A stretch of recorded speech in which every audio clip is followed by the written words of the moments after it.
Não dá nem para falar bom dia mais, né? Porque já é boa tarde.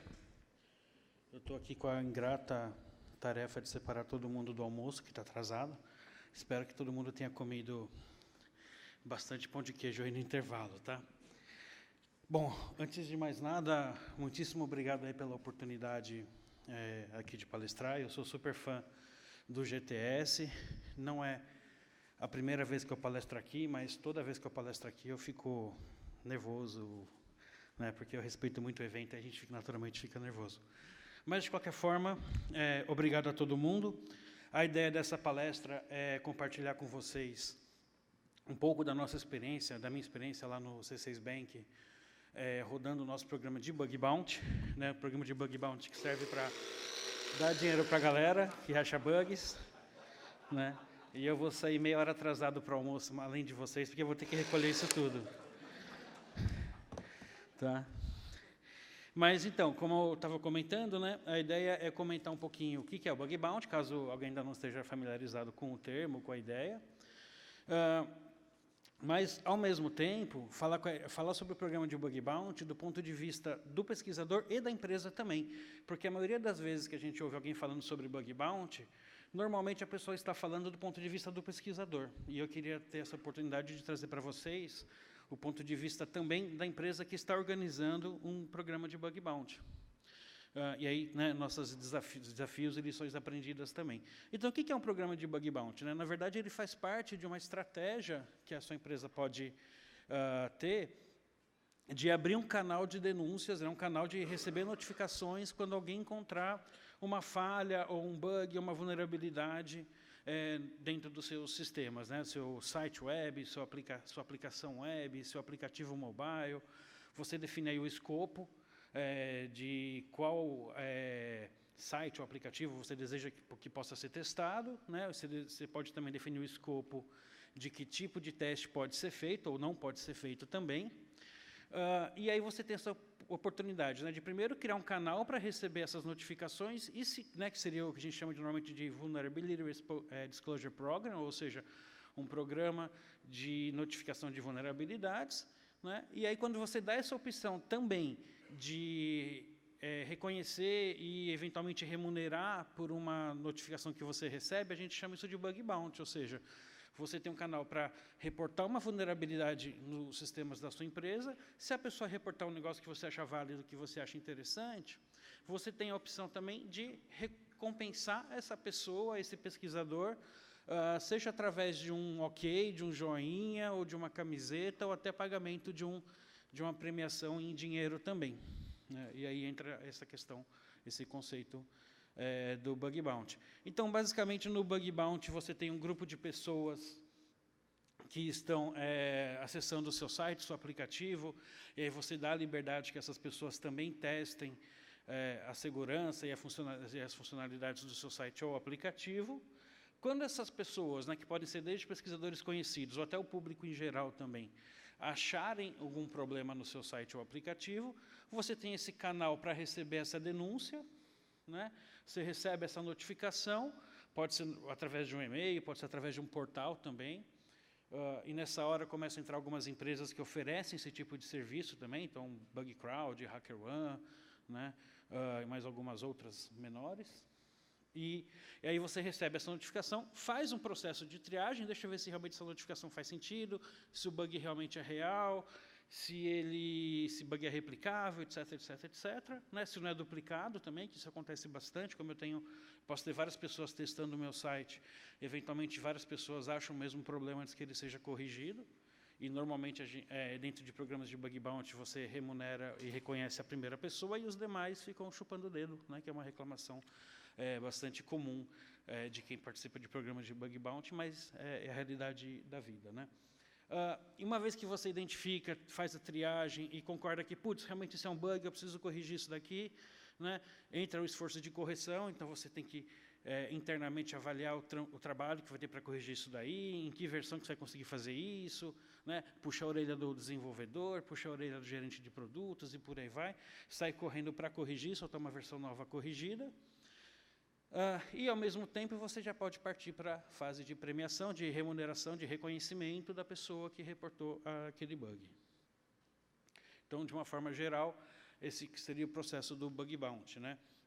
Quais seriam as vantagens, então, para os pesquisadores, que é o que normalmente a gente sempre conversa, sempre destaca, né?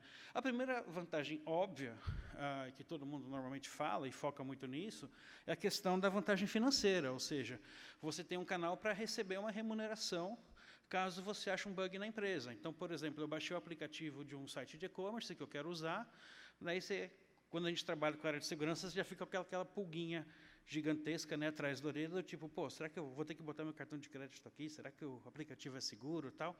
E aí você vai querer dar uma testadinha básica para ver se aquele aplicativo é seguro, de repente você acha uma vulnerabilidade, né? E aí, se a empresa tem um programa de bug bounty, você tem a liberdade de reportar essa vulnerabilidade. Se a empresa não tem um programa de bug bounty, às vezes você reporta a vulnerabilidade e recebe em troca um processinho, né? A empresa não gosta que você reportou a vulnerabilidade, acha ruim, resolve te processar, fazer alguma coisa que, né, não seja tão amigável. Mas quando a empresa tem um programa de bug bounty, ela está dizendo, olha, se você achar algum probleminha, reporta para nós, né? E eu vou te pagar um valorzinho aí. Normalmente as empresas definem uma tabela de premiação, e eu te pago uma remuneração por ter reportado esse bug para nós. Isso é extremamente comum, principalmente lá fora. No Brasil ainda está engatinhando esse tipo de ideia, de conceito de programa, mas lá fora já é extremamente comum. Grandes empresas já fazem isso, de grandes sites como Facebook, Google, os maiores que a gente consegue imaginar, Microsoft, até empresas menores, e muitas do nosso dia a dia, já tem esse tipo de programa. Né? E se destaca muito o fator que assim, você pode ganhar dinheiro, e às vezes bastante dinheiro, com esse tipo de coisa. Então, se você é uma pessoa que tem bastante talento técnico para fazer esse tipo de teste, tem uma ideia nova, putz, deixa eu testar esse negócio aqui, que acho que, né, é um pulo do gato, tal. De repente você acha vários aplicativos com aquele bug de várias empresas e começa a ganhar bastante dinheiro. E, de fato, assim, as próprias empresas que fazem e que promovem esse tipo de programa, elas divulgam bastante esse lado da remuneração financeira. Então, por exemplo, na própria HackerOne, que é um dos maiores fornecedores desse tipo de serviço, que tem essa plataforma, né, ele já tem mais de pelo menos 6 hackers que já ganharam mais de $1 milhão só em premiação por programas de bug bounty, né? $1 milhão é dinheiro pra caramba, né? Já dá para comprar uns 2 quilos de carne no açougue, né? Então, então, assim, já é uma forma de você ter uma remuneração, ou uma remuneração extra. Então, tipo, eu tenho meu trabalho no dia normal, nas horas vagas eu dou aquela estudada, eu dou aquela testada em alguns sites, ganho um dinheirinho a mais. Ou tem gente que pode até já se dar o luxo de se dedicar somente a isso, se quiser, né? Ou você está de saco cheio do chefe, do emprego, tal, resolve tirar um período sabático, vou ficar um ano em casa, estudando, né, e pagando as contas com bug bounty. Isso hoje já é possível também acontecer. Então, se fala muito sobre essa questão do ganho financeiro, da possibilidade de remuneração, e, de fato, assim, do ponto de vista do pesquisador, é um dos grandes pontos fortes aí que todo mundo sempre destaca quando fala sobre a questão dos programas de bug bounty. Mas não é só isso, né? O programa de bug bounty também, ele é uma oportunidade de estudo, ou seja, você tem a possibilidade de fazer um estudo técnico, formal, assim, em casa, e aí testar isso na prática em sites, né, que aceitem esse programa, que aceitem que você teste o site deles. E aí, né, de novo, se você achar alguma coisa legal, você ainda ganha um dinheirinho extra para pagar as contas, né? Mas é principalmente uma oportunidade de estudo. Você gosta de um determinado ramo de ataque, você está querendo se aprofundar em aprender mais sobre, por exemplo, SQL Injection e por aí vai. Então, você pode usar esse seu conhecimento e testar em sites conhecidos, e aí, de repente, você ainda ganha um dinheirinho extra, né? Então, esse lado de oportunidade de estudo pouca gente fala, mas é um lado bastante interessante e que eu considero bem legal nos programas que os programas de bug bounty permitem que a gente tenha. Outra vantagem também é o lado ético da coisa, ou seja, a partir do momento em que eu como empresa libero um programa de bug bounty, eu estou dizendo, olha, eu aceito que as pessoas testem, e se achar um problema, eu estou interessado em corrigir. E, ao mesmo tempo, as pessoas que querem me ajudar a corrigir os problemas no meu site, aplicativo, plataforma, etc., elas têm a liberdade de me ajudar, né? Então, a gente sabe que muitos profissionais de segurança, eles, né, de novo, você baixar um aplicativo novo, você tem aquela pulga atrás da orelha, você quer testar, né? Mas não porque você queira testar porque você é uma pessoa do mal, mas porque você tem curiosidade realmente de saber se aquele negócio é seguro ou não. A partir desse momento, eu dou liberdade para quem é pesquisador ético falar assim, pode testar meu aplicativo, né? Porque, assim, eu sei que uma vez, a partir do momento que eu boto um site, um aplicativo no ar, eu sei que a galera do mal já saiu correndo para testar, né? No programa de Bug Bounty, eu dou liberdade para que a galera do bem também teste, né? Porque se o cara do mal já vai testar meu aplicativo, já vai testar meu site, quando ele achar uma vulnerabilidade, ele vai usar isso para fazer uma fraude, para cometer um crime. Por outro lado, o cara do bem, ele vai testar, fala, pô, legal, realmente achei um bug e tal, o que eu faço agora com isso? Né? Conta para os amiguinhos, apresenta numa conferência, né? Mas será que eu posso reportar para a empresa? Né? De novo, aquele medo de você reportar um bug para uma empresa e receber um processinho de volta. Num programa de Bug Bounty, eu estou dizendo publicamente que, olha, quem quiser testar aqui meu site, pode testar, e se achar algum problema, me reporta que eu reconheço. Tá? Não vou devolver esse reporte com um processinho. Então, fica à vontade para testar. Então, a gente dá liberdade para os pesquisadores de segurança, para os profissionais que tenham interesse em testar o nosso site aplicativo de um ponto de vista, né, com uma abordagem ética, legal, a gente dá liberdade para que esse pessoal também colabore. Então, uma coisa que eu acho muito importante desses programas justamente é a gente dar esse caminho, essa liberdade para pesquisa ética em segurança. E aí, para as empresas, que seria de vantagem? Né? A primeira vantagem é você ter um processo a mais, né, uma etapa a mais no seu processo de identificação de bugs, porque a partir do momento que você, né, tem um ciclo de desenvolvimento, um processo de segurança no seu ciclo de desenvolvimento, o Bug Bounty ele passa a ser uma camada a mais, né, um processo a mais para te ajudar a achar bugs no aplicativo. Bug sempre vai existir, não tem jeito, né? Então, assim, você vai ter o processo de code review, você vai ter o processo de SAST, DAST, um monte de siglazinhas que hoje a gente já tem no mercado só para dizer que eu estou fazendo testes de segurança nos meus aplicativos, né? Vou ter o Red Team testando, vou ter a galera do Pentest testando, etc. Só que aí, com o Bug Bounty, a gente tem uma pessoa a mais para nos ajudar, que é assim, putz, olha, se passou por tudo isso, né? E mesmo assim, se sobrar algum bugzinho, aí eu tenho uma forma a mais de identificar esse bug, né? Então, assim, eu não estou fechando o meu ciclo, simplesmente assim, foi para a produção, beleza, acabou, né? Deixa eu voltar para o que está em desenvolvimento. Não, foi para a produção, eu continuo tendo um canal para identificar bugs. Então, o Bug Bounty ele pode fazer parte do seu ciclo de desenvolvimento seguro, né? Do seu processo de desenvolvimento seguro. Eu digo isso também porque nesse diagrama eu intencionalmente coloquei o Bug Bounty no final da fila, que é a abordagem que a gente tem no C6. Né? Lá a gente tem todo o processo de teste de segurança das aplicações no momento que elas estão sendo desenvolvidas, todos os tipos de testes possíveis que a gente tem, né? Mas, ao mesmo tempo, eu tenho essa etapa final. Para nós, o Bug Bounty é a etapa final. Depois que eu fiz todo o teste estático, teste dinâmico, pentest interno, pentest para empresa contratada, e, né, fiz todo, né, o processo exaustivo de testes da aplicação, ainda assim, caso surja algum bug, provavelmente, né, sempre vai sobrar algum bug por aí, não tem jeito, ainda vou ter um processo a mais no final do Bug Bounty.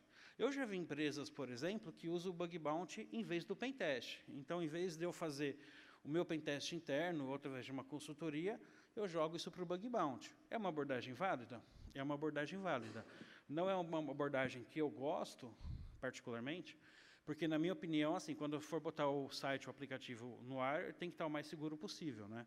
Se eu deixar o pentest só para quando for para o ar, eu estou ao mesmo tempo dizendo que, olha, pode estar indo com bastante bug. Então, deixa eu tentar limitar, né, eliminar o máximo possível de bugs antes de ir para o ar, e se mesmo assim sobrar algum, eu tenho o Bug Bounty para me ajudar. Mas, de novo, é uma abordagem, e aí vai de gosto de cada um. Outra vantagem também para as empresas é a diversidade. Ou seja, quando eu tenho um time interno de pentest, ele tem, né, cada pessoa tem sua especialidade, sua limitação, etc. A partir do momento em que a gente abre para todo o mundo a possibilidade de testar a segurança do seu site aplicativo, eu estou dando uma liberdade para uma quantidade assim imensa, né, de pessoas, pesquisadores testarem isso daí, e cada um deles com uma especialidade diferente. Então, a diversidade de pessoas testando, do ponto de vista de conhecimento, de experiência, de técnica de teste, etc., aumenta absurdamente. Então, você acaba tendo uma maior variedade de testes sendo feitos, de abordagens sendo feitas. Então, você, como empresa, acaba sendo beneficiado em termos de diversidade de testes que estão sendo feitos dentro do seu ambiente. Outra vantagem também, o que eu considero, é o custo-benefício. Tem um estudo da Berkeley, que eu botei o link aqui, que ele comparou, né, assim,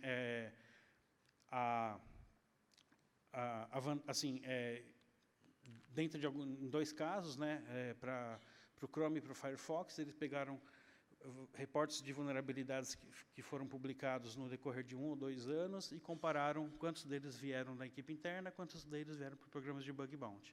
Resumindo esse estudo do pessoal da Berkeley, basicamente o que eles disseram, em termos de custo, né, o custo para manter um programa de bug bounty ele é equivalente ao custo de eu contratar um pentester. Né? Se a gente considerar aqui no Brasil, que você ainda tem um monte de imposto em cima, né? O cara vai ser CLT, e aí você dobra o salário, o custo do cara, e por aí vai, né? Essa vantagem fica mais gritante ainda. Então, o custo de eu manter um programa de bug bounty ele é equivalente ao custo de eu manter um bom pentester. Só que, em termos de resultados, um programa de bug bounty ele consegue gerar muito mais resultados do que um único pentester. Então, eu tenho mais ou menos o mesmo custo, só que no bug bounty eu tenho mais resultados, e num pentester eu tenho menos. Então, por um lado, né, assim, o custo, a vantagem do programa de bug bounty é essa relação assim de custo versus benefícios em termos de pessoas, né, em termos de pessoal. Outra vantagem que eu acho bastante interessante também, quando você compara um bug bounty com um pentest, né, quando a gente contrata uma empresa para fazer um pentest, você paga um preço fixo por um escopo fixo, não é verdade? E aí, assim, independente da empresa achar uma, sem ou nenhuma vulnerabilidade, você pagou o valor lá pela consultoria de pentest que foi feita. No programa de bug bounty, você só paga quando a pessoa achar alguma coisa específica. Né? Então, no programa de bug bounty, você está pagando por resultado. Então, você achou bastante coisas, eu vou pagar bastante dinheiro. Você achou pouquinha coisa, eu vou pagar pouquinha coisa, porque eu estou remunerando por vulnerabilidade por cada coisa que foi encontrada. Num pentest tradicional, eu estou pagando um preço fixo, independente de você achar alguma coisa ou não. Então, eu entendo também que uma vantagem bem legal do bug bounty é essa possibilidade de você despender dinheiro, pagar pelo resultado encontrado. E eu acho que isso também é uma vantagem bem interessante para as empresas. E, por fim, lembrando, né, que eu já comentei, o canal de bug bounty, o programa de bug bounty, ele é um canal de notificação. Então, se alguém achar alguma coisa errada, ele pode te notificar. E um exemplo bem interessante, que aconteceu muito recentemente, foi o famoso ataque ao banco americano Capital One, né, que alguém conseguiu invadir um servidor deles que estava hospedado na AWS e roubar os dados. E esse ataque ele foi descoberto através do programa de reporte de vulnerabilidades da própria Capital One. Eles receberam um e-mail de alguém que mandou um e-mail para eles dizendo, olha, eu achei uns dados de vocês, né, que parecem ser de vocês, lá no site tal, no GitHub, dá uma olhada lá. Né? Então, assim, a pessoa fez o ataque, conseguiu invadir os servidores na nuvem da Capital One, eles filtraram uma porrada de dados dos caras, né, mas eles só perceberam que esse ataque aconteceu porque alguém achou o script no GitHub e falou, mano, acho que isso é de vocês, ó. Dá uma olhada. E aí, puxaram a cordinha, né, veio aquele grande problemaço que teve isso daí. Então, uma vantagem bem legal também é que você está abrindo esse canal de comunicações aí para as pessoas reportarem problemas. Né? E quais foram alguns dos desafios que nós enfrentamos lá no C6? Um deles, eu estou apanhando aqui. Né? Bom, nós lançamos o nosso programa recentemente, né? O anúncio público foi em abril desse ano, a gente começou a rodar o programa em maio. Curiosidade, quando a gente começou, o C6 é um banco novo, né, a gente começou o banco do zero, então, em abril, a gente ainda não tinha nem aplicativo disponível para ser testado pelo pessoal. Em maio, a gente já começou com o nosso aplicativo disponível por convite, então as pessoas que tinham interesse, eu disponibilizava o link de convite para baixar o aplicativo, tal. Nós entramos em produção em agosto desse ano, aberto para o mercado todo, mas então em maio a gente já estava rodando o nosso programa de bug bounty. No modo privado, né? Então, quando você tem um programa de bug bounty, você tem a opção de fazer modo privado, ou seja, só pessoas convidadas ou pré-aprovadas podem submeter, ou modo público, que qualquer pessoa pode submeter. Então, até hoje, a gente ainda roda no modo privado, mas logo, logo a gente muda para o público, depois das minhas férias. Tá. Esse gráfico aqui ele mostra a quantidade de reportes recebidos, tá? Eu obfusquei algumas informações, mas mostra a tendência aí. Nós começamos o programa de bug bounty no primeiro mês sem receber nenhum reporte. Aí, no segundo mês, de repente, teve um pico de recebimento de reportes, né? Porque o cara que administrava o programa falou, deixa eu botar esse site aqui a mais. Pá, e aquele site não estava bem testado, né? Beleza, né? Em 2 semanas, eu gastei toda a verba de 6 meses do programa, mas foi legal, deu para testar que o programa realmente funcionava, né? E aí, nós começamos a rodar o programa de bug bounty. E uma primeira coisa que a gente pode perceber é o quê? É a imprevisibilidade. Cara, eu não tenho uma métrica mágica que vai dizer, putz, no primeiro mês vão ser encontrados 20 bugs, no segundo 30, no terceiro 10. Não, é chutômetro total. Então, né, você tem que realmente lidar com esse imprevisível. Quanto que eu vou gastar de verba? Não sei. Né? Deixa eu chutar um número aqui, seja o que Deus quiser. Né? E isso é uma característica normal. Assim, eu não tenho como adivinhar quantos bugs vai ter no meu software. Porque se eu tivesse como adivinhar, eu já ia neles e corrigia, né? Vamos ser sinceros. Né? Então, assim, a gente tem que lidar com essa imprevisibilidade. Deixa eu chutar um número mágico aqui e vamos torcer para que esse número mágico dê certo. Outra característica que a gente pode ver, né, assim, a linha de cima são os reportes recebidos, a linha de baixo são os reportes válidos. Né? Existe, lógico, uma certa taxa de falsos positivos, né? Então, é aquele reporte que é duplicado, ou aquele cara que reportou um bug, você fala, mano, pô, legal, mas isso não é um bug, né? Isso está mais para um feature request, né? Tipo, sua política de senha não aceita tal coisa, ou você podia ter configurado tal coisa assim, assim, assado, ou às vezes é uma regra de negócio também, né? Então, assim, algumas coisas acabam caindo por não serem realmente uma vulnerabilidade. Mas, de qualquer forma, você tem um trabalho para tratar, para selecionar, para dar o feedback para o pesquisador. Às vezes, o pesquisador discorda, aí você, né, fica conversando com ele. Já aconteceu com a gente, por exemplo, de receber um reporte, achar que não era, o cara insiste, você dá uma olhada com mais calma, tal, o cara te manda mais algumas provas, e você fala, putz, realmente era. Né? Então, isso acontece, assim, e para nós é muito importante essa interação com os pesquisadores, eu valorizo bastante essa oportunidade aí. Outro desafio bastante grande é o processo de resposta. Né? Quando a gente começou o programa de bug bounty, nós desenhamos tudo bonitinho, tal, né? Todo um processo de resposta, chegou aqui, eu mando para fulano, que manda para ciclano, tal. Quando veio o primeiro reporte, né, foi o urso do pica-pau, todo mundo correndo, desesperado para todos os lados, sem saber o que fazer. Né? Obviamente, quando você recebe um reporte desse, você fica mega empolgadaço, fala, caralho, que legal, acharam um bug e tal, vamos sair correndo para corrigir e tal. E tem que tentar, na verdade, responder de uma forma rápida, porque a gente tem um comprometimento de SLA, né? Então, SLA que a gente tem, por exemplo, a HackerOne tem 2 dias para fazer a triagem, nós temos mais 2 dias para fazer a confirmação do bug e proceder ao pagamento. Né? Só que assim, mano, chegou o reporte, eu estou cagando se a HackerOne vai fazer a triagem. A gente mesmo já olha, já vai fazendo, né? E passa por cima da galera da HackerOne. Depois eu mando e-mail, né, uma mensagem pedindo desculpas. Desculpa aí, tal, passei por cima, né? Mas, né, vocês concordam? Tá legal assim, tal? E caguei para você, né? Então, assim, caiu o reporte, a gente já sai correndo, né? Pô, que legal, vamos corrigir isso daí, vamos puxar a orelha do cara, vamos ajudar o pesquisador, o desenvolvedor a corrigir, e por aí vai. Então, o primeiro grande desafio é você montar um processo de resposta, né, e seguir ele também, não deixar que a adrenalina na hora H te consuma nisso daí. Né.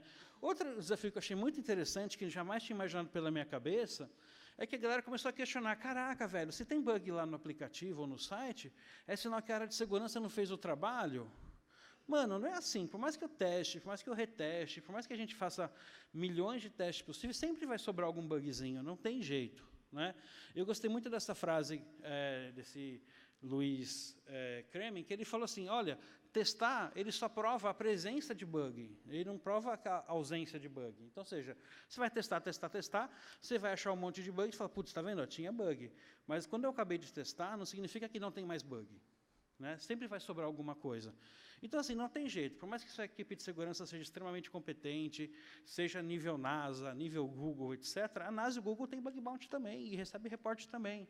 Entendeu? Então, assim, não adianta. Você pode ter essa sala inteira só de pesquisador de segurança testando no seu site aplicativo, mas mesmo assim vai sobrar algum bug. Não tem jeito, faz parte da vida. Né? E algumas das lições aprendidas, né, acabando rapidinho. Uma coisa que eu achei muito legal, assim, a gente, lógico, de todos os reportes que a gente já recebeu, várias coisas eram testes que a gente já conhecia, ou esqueceu de fazer, ou tinha reportado e o desenvolvedor não corrigiu, ou uma coisa que pode acontecer, não estou dizendo que aconteceu com a gente, né, mas pode acontecer com qualquer empresa, você faz um teste, descobre um bug, manda corrigir, o cara corrige, na próxima versão aquele bug voltou. Você fala, caralho, velho, né? Né? O que aconteceu aqui? Né? É o bug zumbi, né? Você mata ele, mas ele volta. Né? Então, isso pode acontecer também. Mas, ao mesmo tempo, você recebe, de vez em quando, alguns reportes que você fala, caraca, velho, que teste legal que o cara fez. Né? Então, a gente recebeu, por exemplo, um reporte de um blind SQL injection. Né? Um SQL injection que, na verdade, não te dá uma resposta, mas, pelo tempo de resposta, você consegue inferir que aquele SQL injection foi executado. Né? Assim como esse, teve mais outros reportes que foram bem interessantes, que você acaba aprendendo também com o pesquisador que está testando o seu site. Você acaba vendo novos cenários de teste. Né? E uma coisa que também achei muito interessante, que eu não tinha imaginado no começo, é que, bem ou mal ou porcamente, né, o teu bug bounty ele acaba servindo como uma métrica para você mensurar ou cobrar, né, o custo de um bug. Né? Pode ser muito difícil para você mensurar quanto custaria, em termos de prejuízo para a empresa, um blind SQL injection. Mas, assim, no meu programa de bug bounty, está a tabelinha lá que fala, isso aqui custou tanto. Então, eu posso virar para o dono daquele site bugado, que eu coloquei no bug bounty, e falar assim, mano, o teu site custou X mil dólares para a empresa. Porque eu tenho uma métrica, eu tenho uma quantidade de bugs versus o quanto eu paguei, eu tenho um valor fechado. Falei, mano, né, e lá a gente tem uma zoeira, né, que fica apontando para o cara e fala, mano, eu vou tirar esse dinheiro do seu PLR, né, versa aí do seu 13º, tal. Então, é uma zoeira engraçada de fazer com os coleguinhas, né. O coleguinha não gosta de receber a zoeira, mas é zoeira, tá? Não vou descontar do PLR de ninguém. Mas eu achei interessante porque é uma forma de você mensurar, mais ou menos, né, o custo financeiro de um determinado bug para você. Aqui eu peguei essa tabelinha que eu pesquisei no site da HackerOne, várias empresas e aplicativos do setor financeiro que tinham bug bounty, e dei uma tabelinha aí de quanto que elas pagam, mais ou menos, por bugs. Então, dá para ver que a variação é muito grande. Né? A gente tem empresa que paga $50 para uma vulnerabilidade simples, até empresas que pagam $50 mil se você acha uma vulnerabilidade crítica no aplicativo deles. Né? De novo, $50 mil já dá para pagar, né, 1 quilo de filé mignon na ceia de Natal. Então, de novo, né, volta a ser uma coisa atrativa aí para o pessoal. Então, basicamente, era isso que eu queria comentar, né, compartilhar com vocês. Dava para ficar falando muito mais, mas, devido ao tempo, eu foquei nesses aspectos, mas, de qualquer forma, estão à disposição aí. Quem quiser participar do nosso programa, me procura, que eu adiciono na plataforma, já que, por enquanto, ainda é privado. Quem quiser conversar sobre programas de bug bounty do ponto de vista de pesquisador ou da empresa, também pode procurar, e estou à disposição aí. Tá bom? Obrigado aí, pessoal. Obrigado. Bom, primeira pergunta é onde você comprou esse revólver do Silvio Santos aí, porque... Comprei na Black Friday da Toy Show. Objeto de desejo. Perguntas, pessoal? Comentários?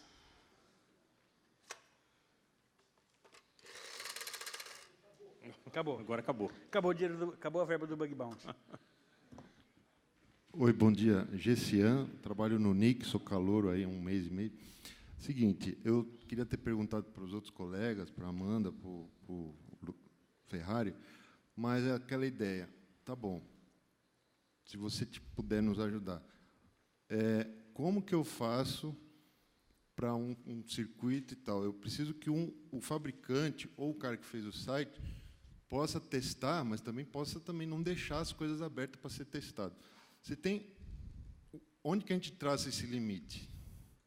O quanto que eu preciso deixar aberto para ter um acesso, o quanto que eu devo deixar fechado para ninguém testar mesmo. Tá. no fundo, achei essa pergunta bem legal, porque a gente, mais ou menos, já teve essas discussões internamente. Tá? Na minha opinião, isso é a minha opinião pessoal, eu acho que você tem que deixar aberto para testar, sempre, entendeu? Em qualquer cenário. Por quê? O cara do mal ele vai testar. O fraudador, o cybercriminoso, né, o black hat, ele vai testar. Você pode criar regra, né, termo de uso, os caras cagam para isso, eles vão testar, porque eles querem, né, fazer uma fraude, ganhar um dinheirinho extra, tal, do ponto de vista negativo do teste e tal.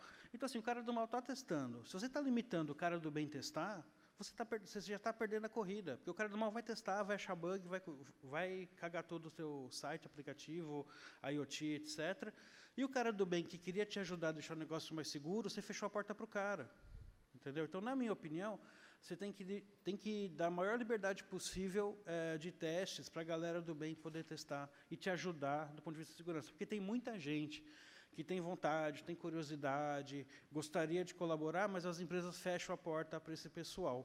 Por outro lado, não é tão simples assim. Então, por exemplo, no nosso caso, nós somos uma instituição financeira. Para você testar o meu aplicativo, você tem que abrir uma conta no banco. Eu não tenho como liberar para o público em geral um ambiente de teste, uma conta fake, né, porque é uma conta dentro de um banco no setor financeiro, cheio de regulamentações para tudo quanto é lado. Tem empresas que, por exemplo, criam um jeito de você usar ou criar uma conta de testes no ambiente, mas assim, vai depender da regulamentação daquela indústria. No setor financeiro, a gente não descobriu uma fórmula mágica para isso. Então, no meu caso, especificamente, que eu sou um banco, eu sou obrigado a pedir que o cara abra uma conta corrente de verdade no banco. Né? Nosso banco não tem tarifa nenhuma, tá? Desculpa aí a propaganda, mas, enfim. Tá? Mas, mesmo não tendo tarifa, a pessoa tem que abrir uma conta corrente em nome dela, com o CPF dela, né, comprovante de residência dela, etc. Então, eu tenho algumas limitações. Algumas empresas não têm essa limitação, você consegue dar maior liberdade. Mas, de novo, né, assim, de um ponto de vista genérico, eu acredito que a gente tem que dar a maior possibilidade possível para que a galera do bem teste e nos ajude a tornar nossos sistemas mais seguros. Por favor. Oi, Anquises. Alexandre da Tata. Bom, eu não conhecia essa parte do programa de Bug Bounty que você consegue deixar privado antes de abrir para o mundo. Isso foi bem legal, obrigado por ter compartilhado isso. Você conhece algum processo de maturidade ou é mais no feeling a respeito de a partir de que momento isso poderá ser público? Porque eu entendo que isso é um pouco assustador para boa parte das empresas de abrir um programa de Bug Bounty e falar assim, e agora? A partir de que momento eu vou abrir esse negócio para a galera? Obrigado. É assustador pra caralho, né? Tipo, eu que estou vivendo esse lado aqui, assim, é assustador, porque, na verdade, de novo, assim, o grande problema é que não existe métrica, né? Assim, você pode perguntar para uma colega ou outra, uma empresa ou outra que fez, mas o fato de repente, funcionar para uma empresa de um jeito não significa que vai funcionar para o outro, porque o desenvolvimento é outro, o desenvolvedor que fez isso é outro, o cara que testou é outro, então não existe uma fórmula mágica. Eu também não sabia dessa existência de bug bounty público e privado antes de eu entrar nesse mundo, né? Eu achava que tudo era público, mas você descobre que, na verdade, as próprias empresas recomendam que você comece com bug bounty privado para, né, convidar só um conjunto pequeno de hackers, você, né, automaticamente recebe uma quantidade menor de reportes do que no programa público. Aí você vai se adaptando, vai, né, se adequando. Quando você estiver confortável, você abre para público. Né? Muitas empresas preferem ficar no conforto do bug bounty privado, onde você escolhe, né, seleciona que pessoas vão participar do seu programa. Hoje, no nosso caso, a gente tem mais ou menos 100 pessoas cadastradas no nosso programa. Se alguém quiser só me passar o e-mail ou o seu nome de usuário na HackerOne, eu coloco, não tenho preconceito nenhum, né? Coloco de boa mesmo. Mas a preocupação que normalmente a gente tem de transformar de privado para público é que assim vai crescer bastante a quantidade de reportes. Aí você tem que ter braço para tratar esse tipo de coisa, receber o reporte, analisar, dar um retorno para a pessoa, cobrar área de desenvolvimento para corrigir o bug, inserir isso no squad, né, na release e tal do software, etc. Então você tem provavelmente um grande aumento de trabalho, mas não tem como medir isso daí. Então é o desafio. Outra coisa que o pessoal comenta bastante é quando você vai para público, você aumenta em quantidade, né, o volume de reportes, mas você não necessariamente aumenta em qualidade, porque também você começa a receber bastante reporte duplicado, reporte besta, coisa que de repente não se aplica. Então, não necessariamente essa quantidade a mais de trabalho pode significar uma qualidade melhor dos reportes. Então, é um desafio. Né? Provavelmente, ano que vem, eu posso voltar aqui para dizer como que foi. Tá? A gente tem um desafio lá, a gente quer bastante tornar o nosso bug bounty público. Né? E é engraçado que, assim, acho que nós somos a única empresa que tem um bug bounty privado que conta para todo mundo. Os próprios gringos da HackerOne não entendem, não acreditam que a gente faz. Falam, mano, mas né, você tem um bug bounty privado, mas você fala para todo mundo? Entendeu? Eu falo. Né? A gente publicou no nosso blog. Né? Quando teve lá o RoadSec aqui, a gente tinha um stand nosso que a gente divulgava isso daí. Puxei os caras da HackerOne para... Né, eu mandava a gente para o stand da HackerOne, eles mandavam a gente para o nosso stand também. Então, a gente fala publicamente. Essa questão dele estar privado é mais para tentar manter, por enquanto, um controle do volume de reportes. Mas não é porque a gente não quer ou não acredite que deva divulgar esse programa. Só que, por enquanto, a gente está tentando manter sob controle, gerenciável, né, que também não adianta eu receber um monte de reporte e não ter braço para responder o pessoal. Vou gerar mais frustração do que benefício.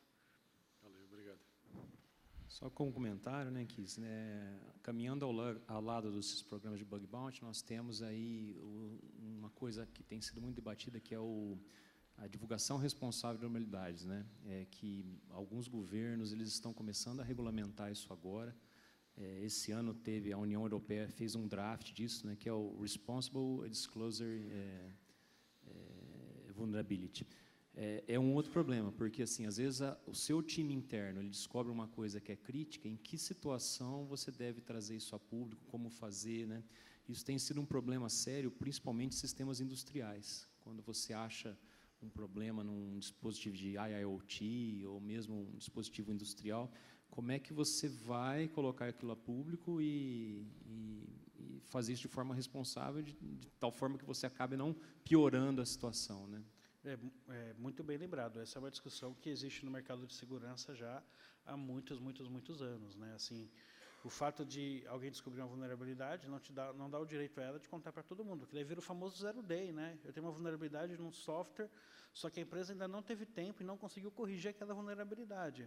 Então, já que todo mundo conhece aquela vulnerabilidade, ou algumas pessoas conhecem, elas conseguem explorar isso daí antes que a empresa consiga proteger. Né? Então, essa discussão realmente ela é longa, complexa, antiga. A gente sempre tenta, do ponto de vista de mercado, tentar manter isso sob controle, ou seja, por favor, só divulgue a vulnerabilidade depois que a empresa corrigir. Muita gente segue essa linha, né?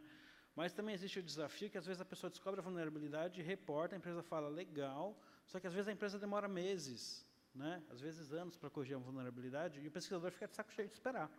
Fala assim, porra, né, já faz 1 ano que eu reportei, você não fez nada, então eu vou contar para todo mundo, que aí, de repente, a pressão pública te obriga a corrigir o bug. Então, realmente, é uma questão complexa, eu acho que o bug bounty é uma variável a mais, né, ele não trata exatamente isso, eu estou te dando um canal de reporte. Aí, né, normalmente, nos programas de bug bounty, em troca de eu te dar esse canal e eu te remunerar por isso, eu peço que você não divulgue para mais ninguém. Né, então, esse é o acordo tácito que está normalmente no bug bounty. Na verdade, às vezes está explícito no escopo dos programas, mas assim é só uma variável a mais nessa discussão, que é bem legal. Legal. Vamos então agradecer mais uma vez ao Anquis. Muito obrigado, Anquis. Obrigado, pessoal.